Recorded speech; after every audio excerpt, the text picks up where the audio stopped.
দাও দাও করে জ্বলে ধ্বংস হয়ে গেল 9টি দোকান। উত্তর জেলার কদমতলা আমতলা বাজারে ঘটে এই ঘটনা।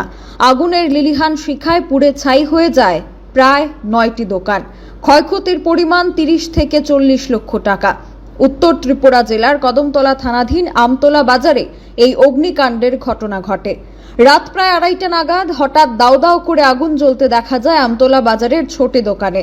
ধীরে ধীরেই তার রেশ ছড়িয়ে পড়ে আরও প্রায় 3-4টি দোকানে। খবর দেওয়া হয় প্রেমতলা দমকল অফিস এবং কদমতলা থানায়। খবর পেয়ে ঘটনাস্থলে দমকল ইঞ্জিন আসতে ঘণ্টাখানিক দেরি হয় এবং তার কারণেই ভস্মীভূত হয়ে যায় দোকানগুলি। আগুনে পুড়ে যাওয়া এক কাপড়ের দোকানের মালিক আব্দুল হান্নান জানান, কদমতলা রানীবাড়ি সড়কটির অত্যন্ত দুরবস্থা, তাই দমকলের ইঞ্জিন আসতে ঘণ্টাখানেক দেরি হওয়ায় আগুনের লিলিহান শিখায় দোকানগুলিকে আর রক্ষা করা যায়নি।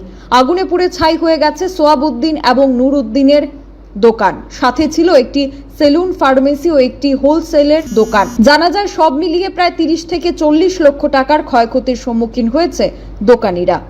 Bureau report, social Bangla. এটা আমার ছোট ভাইয়ের মুদির দোকান ছিল। প্রায় অনুমানিক 5-6 লাখ টাকা নষ্ট হয়ে গেছে। 2:30টার সময়, কালকে গত রাত্রে 2:30টার সময় ফোন করছে আমার ভাইয়ের মোবাইলে, আমার ওখান থেকে আত্মীয় তোমরা দোকানে আগুন লাগছে। তো তাড়াহুড়া করে ওখানে আইসে হওয়ার পরে আইয়া দেখছি এটা তো আগুন লাগিয়ে একবারে লাগিয়ে কিছু তালাউলা ভাঙিয়ে আমরা কিছু মাল চাল ওখানে ফেলাইয়া মাল হলুটার তোর কসমেটিকও আছে, তেল সাবান এই সেইটা নষ্ট হয়ে গেছে। বেশিরভাগও সবও নষ্ট হয়ে গেছে, ড্যামেজ হয়ে গেছে।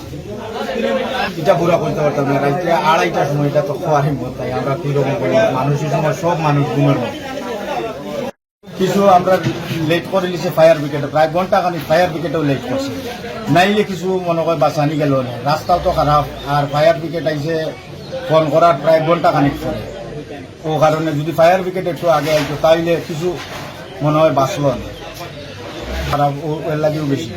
এটা হইল Ranibari main road, Kadamtala to Ranibari. রাস্তার অবস্থা খুব খারাপ, আর ফোন করার 1 ঘন্টা পরে ফায়ার ব্রিগেড আসছে। যদি ফায়ার ব্রিগেড একটু আগে আইতো তাইলে কিছু মানুষের এতটুকু ক্ষয়ক্ষতি হইল না। মশলা হাতে নয় চামচে তুলুন। লংতরাই গুঁড়ো মশলার প্রতিটি 250 গ্রাম প্যাকেটের সাথে 1টি চামচ ফ্রি। লংতরাই গুঁড়ো মশলা, রান্নায় তোমাকে চাই।